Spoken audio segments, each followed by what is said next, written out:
The United States Senate just descended into absolute chaos. A total of 18 Republican senators joined all 51 Democrats this morning to advance articles of impeachment against Donald Trump, marking the first time in American history that a president faces impeachment proceedings led by members of his own party while still in office. And this isn't symbolic protest or political posturing. This is a bipartisan coalition forming around allegations so serious that senators who built their careers defending Trump are now calling for his removal, triggered by revelations from a classified intelligence briefing that even Trump's closest allies describe as devastating. When the Senate majority whip breaks ranks to co-sponsor impeachment articles alongside the opposing party, the political foundation supporting this president just collapsed. Hit that subscribe button right now because you won't want to miss any of the videos I released. So what triggered this unprecedented Republican revolt? According to multiple senators who attended a classified briefing on January 20th, intelligence officials presented evidence that Trump personally authorized the sharing of highly classified signals intelligence with a foreign adversary in exchange for personal business concessions, conduct that senators from both parties characterized as an unmistakable betrayal of oath and country. Sources familiar with the briefing say the evidence includes intercepted communications, financial records, and testimony from national security officials who witnessed the exchanges. This isn't just another impeachment driven by partisan differences or policy disputes. Constitutional scholars are calling this the most serious threat to a sitting presidency since Watergate. And believe me, when Republican senators who voted to acquit Trump in 2 previous impeachments now lead the charge for his removal, something catastrophic has fractured the party beyond repair. Here's the full picture of what's been unfolding. Tensions have been building since early January when the Senate Intelligence Committee, led by Chairman Mark Warner and Vice Chairman Marco Rubio, began investigating unauthorized disclosures of classified information. But everything exploded on January 20th when the full Senate received a mandatory classified briefing about what intelligence officials described as grave and immediate threats to national security stemming from executive branch actions. The briefing, conducted in the Senate's secure facility by Director of National Intelligence A.L. Haynes and NSA Director Timothy Hoff, lasted 4 hours and left senators from both parties visibly shaken. According to senators who spoke to reporters immediately afterward, the briefing detailed a pattern of conduct spanning 6 months where Trump allegedly provided classified signals intelligence about U.S. capabilities in the South China Sea to representatives of a foreign government in exchange for approval of Trump Organization development projects worth an estimated $2 billion. The intelligence presented reportedly included decrypted communications between Trump and foreign officials, financial transfers tracked by Treasury Department investigators, and sworn testimony from 4 separate national security officials who reported the conduct through proper whistleblower channels. What makes this particularly explosive is the nature of the intelligence allegedly shared. According to Senator Angus King, who chairs the Intelligence Committee's Cybersecurity Subcommittee, the classified information Trump allegedly disclosed compromises ongoing military operations, reveals intelligence collection methods that took decades to develop, and exposes human sources whose lives are now in jeopardy. This wasn't about political disagreements over foreign policy or even questionable judgment. This was about allegations that the President of the United States traded national security secrets for personal financial gain. Smash that like button if this is making sense so far. Here's where it really gets serious. Within 2 hours of the classified briefing ending, Republican Senator Mitt Romney called an emergency meeting of what he termed concerned Republicans in a secure conference room. According to staffers who were present in the hallway, 17 Republican senators attended that meeting, including Senate Majority Whip John Thune, Senate Judiciary Chair Lindsey Graham, Senator Marco Rubio, Senator Lisa Muskie, Senator Susan Collins, Senator Bill Cassidy, and Senator Todd Young. The meeting lasted 90 minutes, and what happened inside, according to multiple senators who later spoke on condition of anonymity, was described as the most emotional and consequential gathering of Republican senators in modern history. Senator Romney began the meeting by stating plainly, according to sources who recounted his remarks, "We have just seen evidence that the President of the United States has betrayed his oath of office for personal profit. If we do not act, we make ourselves complicit in that betrayal. History will judge us by what we do in the next 48 hours." The room fell silent. Senator Lindsey Graham, who has been one of Trump's most consistent defenders, reportedly stood and said, his voice breaking, "According to witnesses, Mitt is right. I've defended this president through everything. I've explained away conduct that made me uncomfortable because I believed he was pursuing legitimate policy goals. But what we saw in that briefing room, that's not politics. That's not policy disagreement. That's treason by any reasonable definition of the term." According to senators present, Graham's statement changed the tenor of the room immediately. Senator Marco Rubio, sitting on the Intelligence Committee and having access to even more detailed information, reportedly added, "The intelligence is irrefutable. There are intercepts. There are financial records. There are witnesses who will testify. If we don't impeach for this, we're saying there's nothing a president can't do. Drop a comment right now if you saw this coming. I read every single one." Now things get absolutely explosive. By 1800 p.m. that evening, the group of Republican senators had drafted articles of impeachment, an extraordinary step given that impeachment traditionally originates in the House. But according to Senator Romney, who later explained the decision in a press conference, the House is controlled by Republicans who have shown they will not hold this president accountable. The Senate has a constitutional duty to act. When we have direct knowledge of high crimes, we are fulfilling that duty. The articles of impeachment released to the public at midnight on January 21st contain 2 charges.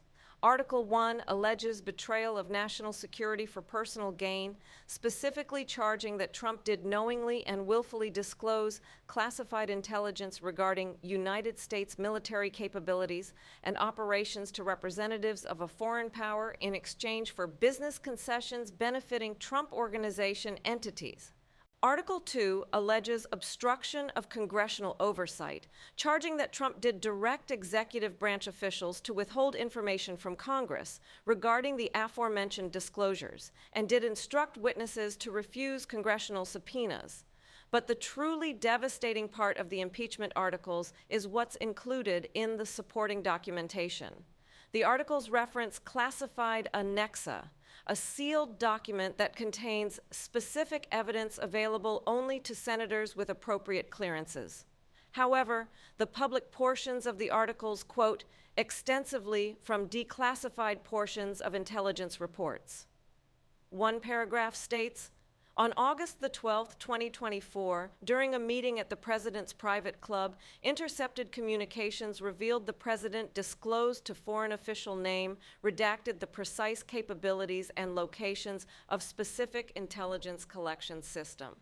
Redacted information classified at the top secret SCI level in exchange for foreign government approval of Trump Organization. Development project name redacted." Another paragraph details financial flows. On August 15th, 2024, 3 days after the aforementioned disclosure, wire transfers totaling $847 million were initiated from entities controlled by foreign government, redacted to accounts associated with Trump Organization projects. Transfers that Treasury Department investigators have concluded represent quid pro quo payments. This move sent shockwaves through Washington and the nation. When Republican senators draft impeachment articles against a Republican president using classified intelligence as evidence, and when those articles include specific dates, dollar amounts, and descriptions of classified materials allegedly shared, the political calculation has completely shifted. This isn't the first time Trump has faced impeachment, but the circumstances are fundamentally different.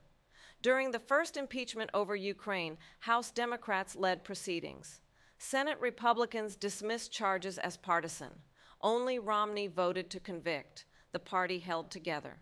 Then came the second impeachment after January 6th.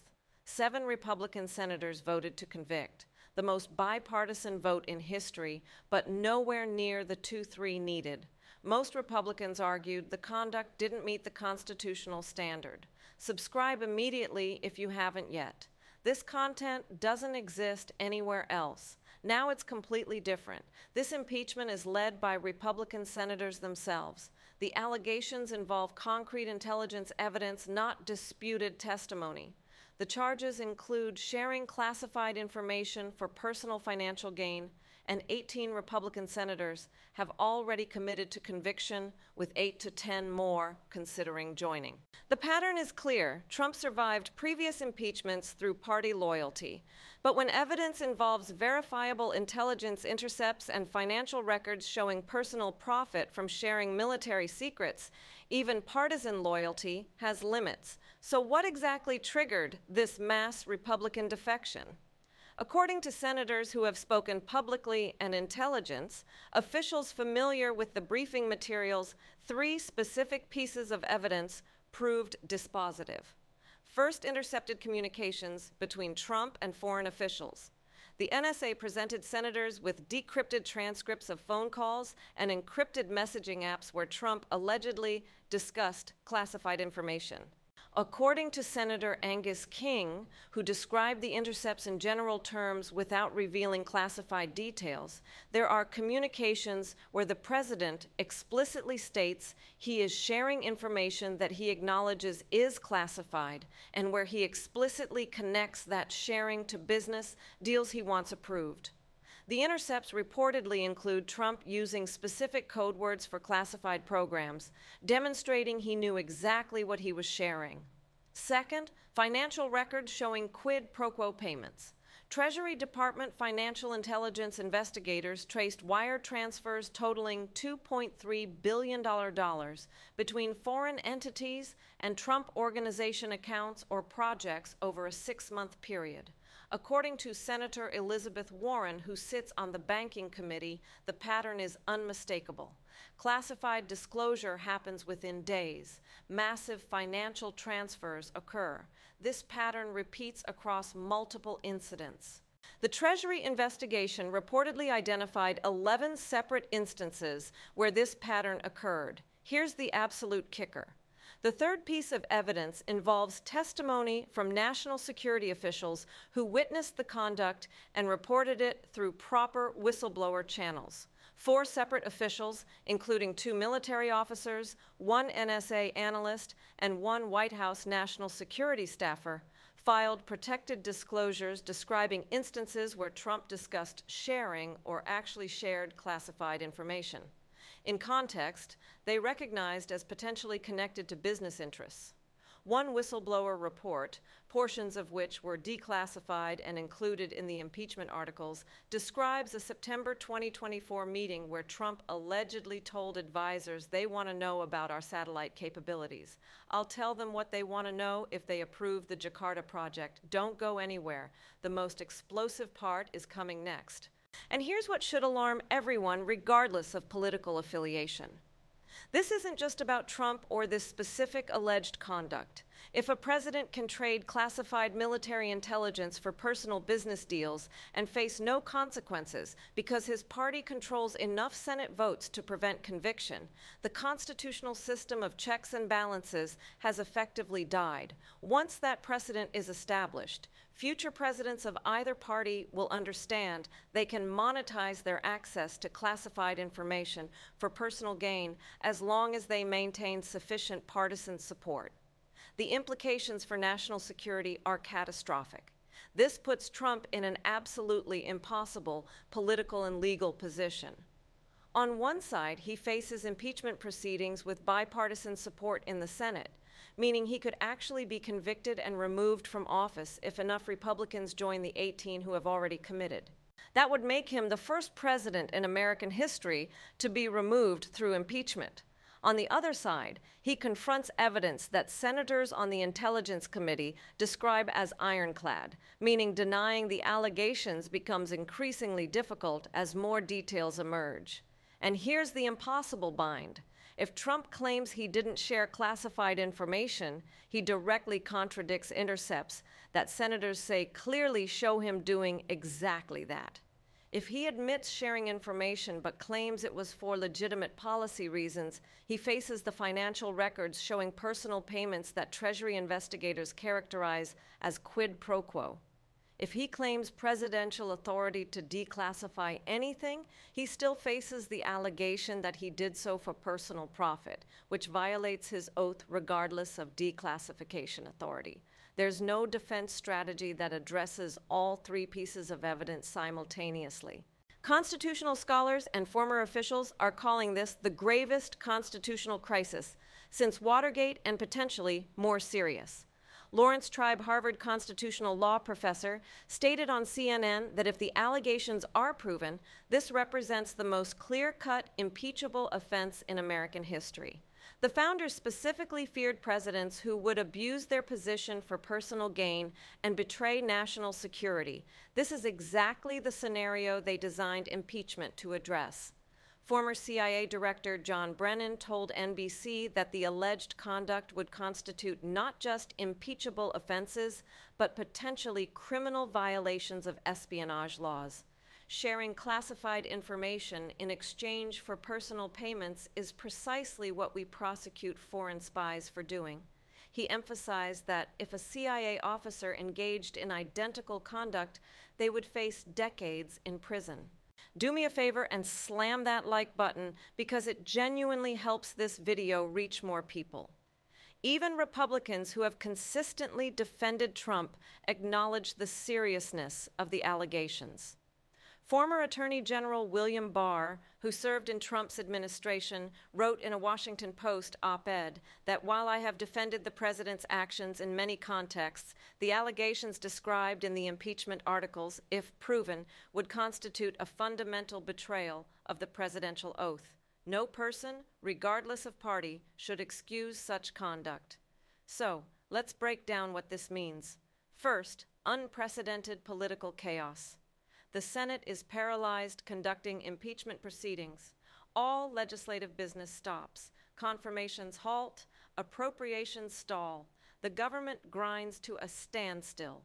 Unlike previous impeachments dismissed as partisan, this has genuine bipartisan support, meaning a full trial with witnesses and evidence that could last months. Second, massive implications for governance.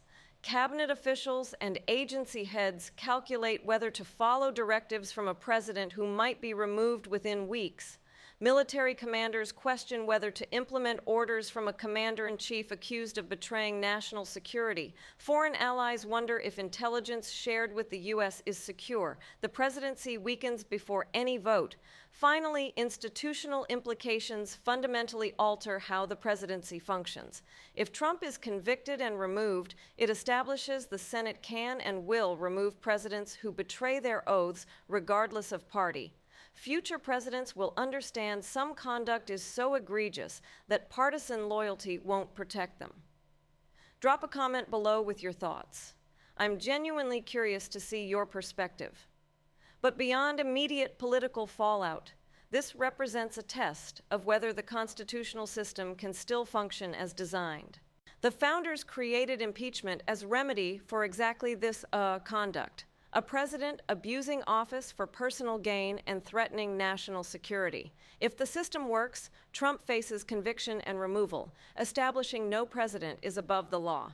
If the system fails, if partisan loyalty prevails despite overwhelming evidence, it demonstrates impeachment is dead and presidents can engage in virtually any conduct without consequence. This scenario is causing absolute pandemonium within the Senate and throughout Washington. Reports indicate the Senate has been in nearly continuous session since the impeachment articles were introduced. With both parties holding emergency caucus meetings attempting to manage their members, Republican leadership faces an impossible situation. Pressure Trump loyalists to consider conviction while preventing moderates from defecting in numbers sufficient to remove the president. Democratic leadership must manage expectations while ensuring their caucus remains unified. Meanwhile, the White House is in crisis mode. Trump has reportedly been meeting with lawyers around the clock attempting to develop a legal and political strategy. Early statements from the White House characterized the impeachment as a deep state coup and claimed the intelligence evidence was fabricated by enemies within the government. But polling conducted after the impeachment articles were released shows that 64% of Americans believe the Senate should conduct a full trial with witnesses, including 38% of Republicans. Things escalated further when Trump himself addressed the nation on television Thursday evening. He denied all allegations, attacked Republican senators who supported impeachment as traitors and rhinos, and claimed the entire proceeding was designed to prevent his reelection. But legal experts noted Trump did not address the specific evidence described in the articles, focusing instead on general denials and attacks on process. Stay with me because what comes next will completely change your understanding of where this leads. Here's what makes Trump's position so precarious and his response so legally dangerous. By attacking the Republican senators who introduced the impeachment articles, Trump is alienating the very people whose votes he needs to avoid conviction. Senate rules require a 2-3 vote for conviction, meaning 67 senators. With all 51 Democrats likely to vote for conviction and 18 Republicans already committed, Trump needs to prevent 16 additional Republican defections. But by calling those 18 senators traitors and threatening them with primary challenges, Trump gives other wavering Republicans cover to vote for conviction by framing it as standing up to a president who attacks his own party. Political analysts immediately identified this strategic disaster. Stuart Stevens, former Republican strategist, tweeted that Trump is doing the Democrats' job for them. Every attack on Republican senators makes conviction more likely, not less. Larry Sabato noted that Trump's response demonstrates the same pattern we've seen before, attacking rather than explaining, which works with the base, but alienates the swing senators whose votes determine the outcome. This goes far beyond one impeachment or one presidency. It's about whether the United States can maintain a system where national security secrets are protected from monetization by those entrusted with them. If a president can share classified military intelligence for personal profit without facing removal, then every future president understands that as long as they maintain partisan support, they can treat classified information as a personal asset. That's not just dangerous. It's a complete breakdown of the system that has protected American security for 75 years. If this blows your mind, hit that like button right now. Here's the current situation. 18 Republican senators have joined Democrats in advancing impeachment articles against Trump based on evidence of sharing classified intelligence for personal gain. The Senate must now conduct a full trial. Trump faces genuine risk of conviction and removal if more Republicans join the coalition. And the entire constitutional system faces a test of whether impeachment can function as designed when evidence of presidential misconduct is overwhelming. This isn't political theater or partisan warfare. This is the closest America has come to removing a sitting president through the constitutional process since Nixon resigned rather than face certain conviction. When senators from the president's own party lead impeachment proceedings citing ironclad intelligence evidence. When articles of impeachment include specific financial transactions and intercepted communications. When even former officials who served the president acknowledge the allegations are serious enough to warrant removal. The system is being tested in ways it hasn't been since the founding. Keep an extremely close eye on this story because the Senate trial will determine not just Trump's fate, but the future of presidential accountability. The trial is expected to begin within 2 weeks with Chief Justice presiding as required by the Constitution. Prosecutors will present the classified evidence in closed session, allowing all senators to review materials they couldn't see publicly. Witnesses will testify, including potentially the intelligence officials who briefed the Senate and the whistleblowers who reported the conduct. Trump's defense team will present their case. Though legal experts note the challenges of defending against intercepted communications and financial records, and at the end of what could be a months-long trial, 100 senators will vote on whether to convict and remove a sitting president. Before we go any further, smash that subscribe button so you never miss content like this, because this constitutional crisis is unfolding in real time and represents the most serious threat to a presidency in modern American history. Here's where things stand right now. The United States Senate, for the first time in history, is controlled by a bipartisan coalition seeking to remove a sitting president from their own party. The evidence they cite includes intercepted communications, financial records, and whistleblower testimony that senators from both parties describe as overwhelming. Trump's political survival depends on preventing additional Republican defections. But his strategy of attacking those who broke ranks appears to be accelerating rather than preventing defection. This isn't just another impeachment that ends in acquittal along party lines. This is a genuine test of whether the constitutional system can remove a president who allegedly betrayed his oath for personal profit. What happens in the coming weeks will determine whether presidential misconduct has meaningful consequences or whether partisan loyalty trumps all other considerations. The articles have been filed. The trial will proceed, and the nation watches to see if the constitutional system designed to prevent exactly this type of conduct will function as the founders intended. The stakes have never been higher for the presidency as an institution. The evidence has never been more concrete, and the constitutional crisis has never been more immediate. Pause for a second and hit that like button if you're finding value in this coverage.